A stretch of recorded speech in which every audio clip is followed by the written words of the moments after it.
Most of these steps are going to be the same for plastic or steel, with LED ring or without.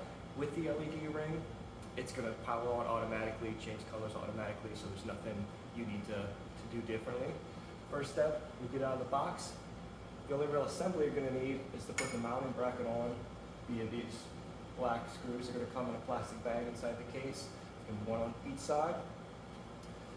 This twist lock power connection is going to go into the body of the cannon. The other end of that is going to go into the output labeled fan on the control box, which I'll show you briefly. Then you're going to want to connect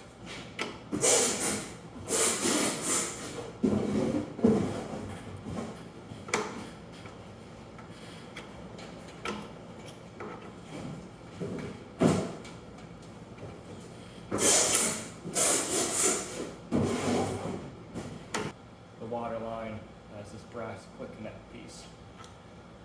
The thing to really note on that is making sure that this is pushed up all the way, because it is possible to kind of leave it here not fully connected, and then it can leak, swivel. So when you pull this brass ring down as you slide the quick connect on, then you're going to want to push it all the way up as well, so you don't see any gap between these two parts. So just making sure, moving down as you push it on, and then pushing it all the way up at the edge.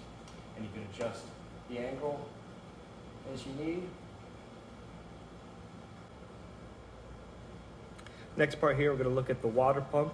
The water pump, this inline water pump, comes on all of the plastic models, whether they're with or without LED ring, 120 volts or 230 volts. All plastic will have a water pump. The steel ones, we can provide an additional water pump that can work with those. But for the inline water pump, the first thing check is making sure that this shut-off valve is parallel with the hose. If you have it here perpendicular, it'll cut off the water flow, so making sure that that's open. The water pump itself is going to plug in here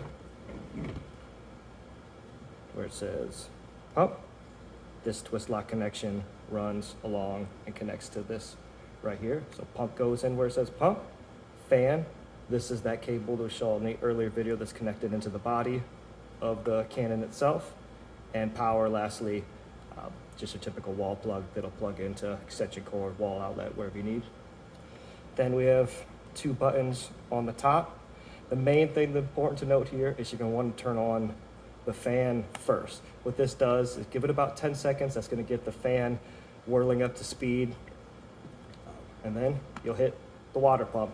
It's important to make sure that we turn on the fan and let it get up to speed for about 10 seconds first. That way we don't start pushing water down that's just going to sit in the body of the fan and potentially cause issues. And then partly doing the opposite.